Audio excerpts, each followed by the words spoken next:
I think about scheduling. I think one major thing that was a no-no for me is that I literally cannot schedule time for the activities I have to carry out. And I'm going to explain this. Because I'm a mom and there's so many forces kind of working against me, it's impossible for me to actually say 2 p.m. on Saturday, I'm going to be doing my laundry. 4 p.m. on Sunday, I'm going to be doing grocery shopping. That's just impossible. And that's why in this video, I want to show you how you can create a to-do list that allows flexibility for you, but then still lets you literally finish and do all that you need to do for the day. For best advice from moms who want to find their identity or their purpose or their passion, subscribe to my channel where I release new videos every Thursday to help you achieve that. And don't forget to click the bell button for notification. What I'm hoping that you can achieve at the end of watching this video is that you can literally go in and create that to-do list you've always dreamt of, which is a to-do list that allows you to literally finish everything you have to do for the day, and a to-do list that is practical.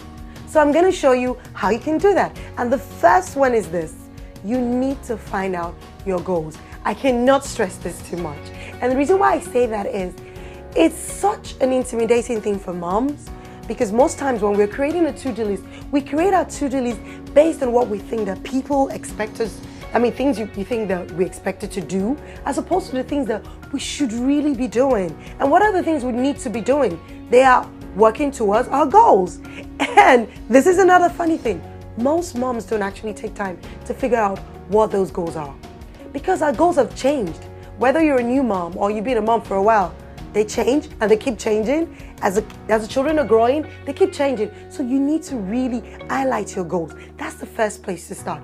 Take some time, sit down and figure out what your goals are. The second thing is you need to choose your tool.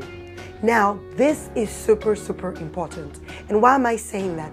I find that most moms, especially most moms in my coaching program, what they do is they think the tool they're going to use is to write it down in a book. That's awesome. Or they find the most sophisticated app to use to create a to-do list. That's fantastic. But you need to ask yourself this question. Is this tool really going to work for me? That's the truth. For me, I'm just going to say it straight. I don't use an app. I don't write it down in the book. I don't have it on a board or anything. I actually have my to-do list on my phone because that's what works for me. And why did I pick my phone? Now listen to this closely. First thing is, I asked myself this question. What is that thing that I'm always with most of the time that I have, literally what is that thing that I have access to? Do you really have access to that notebook that you use for your to-do list, or that planner, or that blackboard, or that app? Is it your go-to thing? No, if those things were not really my go-to thing. And that's why I picked my phone, because most times my phone is usually there. Secondly, is it portable? Like, can you carry it around? Most times you get this huge gigantic journal and you put your to-do list there, and then you have to stuff that into your baby bag or your little handbag. So that's not really practical for me.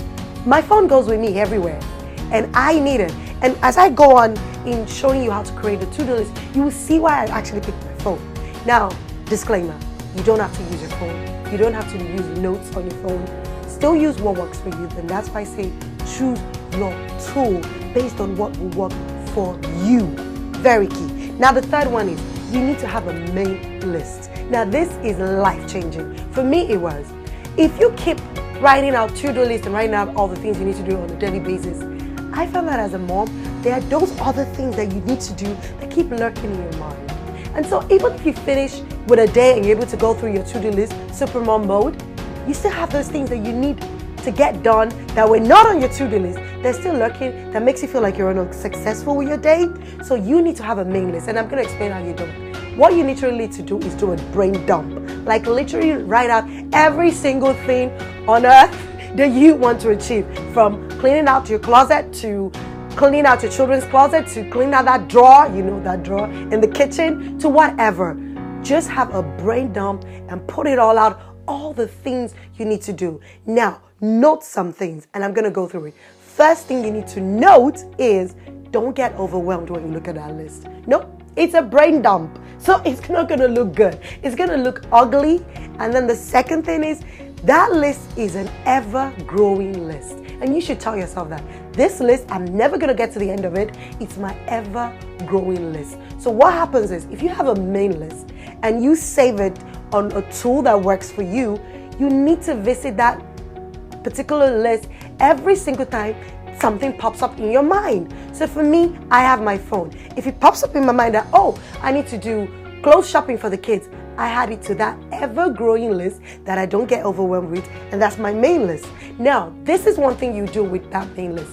You take that main list and then you look through it and literally pick out things that you see that you need to do something with right now. And I call that your Act Now list. So you go through the list, your main list, and you pick out your Act Now list. Now remember, I was on step 3, and so I'm going to go to step 4. And this is step 4. You need to insert buffers. Now, so you've literally come up with your Act Now list for the week, right? You've broken it down and say, Monday, this is what I can achieve on Monday. This is what I can achieve on Tuesday, Wednesday, Thursday, and that. But in between those tasks, I want you to put like a 10 to 15 minutes buffer. And why do you need to do that? I'm going to say this. Moms, I know you guys are superhumans and I love you for it. But having that buffer in between helps you whenever you actually kind of overestimated how much time it's going to take you to carry that task. 1. And 2, self-care. It's okay to take a little break in between your tasks. So you put in, in the morning I have to do my laundry. This is how long it's going to take me. I put a 10 minutes buffer in between that before going on to the next task because you want to keep your energy level up. So that's that step. Now the next step is time blocks. Time blocks, I found out about it, changed my life forever. And why am I saying this? I said at the beginning of this video, I don't know how to set out 2 p.m. I need to do my laundry, or 4 p.m. I need to go grocery shopping. But I do time blocks. And this is how I do my time blocks. And I'm going to show you a different way you can do it if you want. This is how I do my time block. I know how long it takes me to carry out tasks. So I'm going through my Act Now list and I see I have to drop off the kids, I have to buy some clothes for the children, I have to do grocery. I know how long it takes me to do those tasks and I time block it.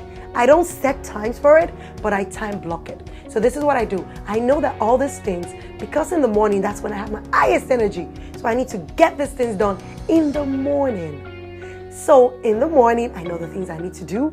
In the afternoon, I know the things I need to do. In the evening, I know the things I need to do. That's how I time block. But you can use a different system. You can do before the kids wake up, after I drop off from school, before I make dinner, before the kids go to bed. Just time block and make it work for you.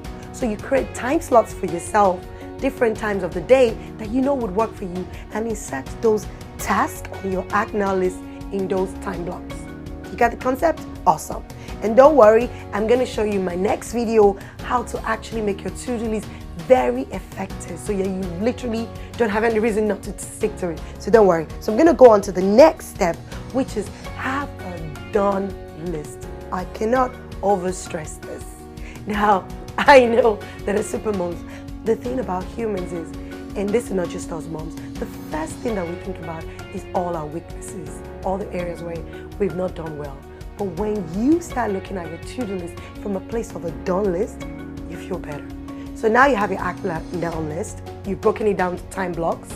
Every time you've carried out one task or the other, cross it off your list. There is nothing as liberating as that. Crossing things off your list, you feel like you're on top of your game.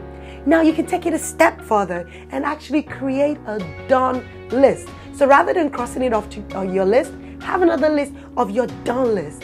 And as that done list is growing, you feel like, yes, I got a hang of it. So there you have it. I've just shown you how you can create your to-do list in a super creative way that actually would work for you and not for somebody else. Remember, your list is for you and it should work for you. There you have it. So if you like this video, remember to like, to share, to comment. Please, I really want to hear it. How do you do your to-do list?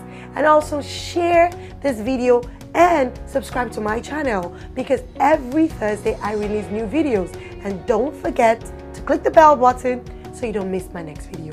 I'll see you around.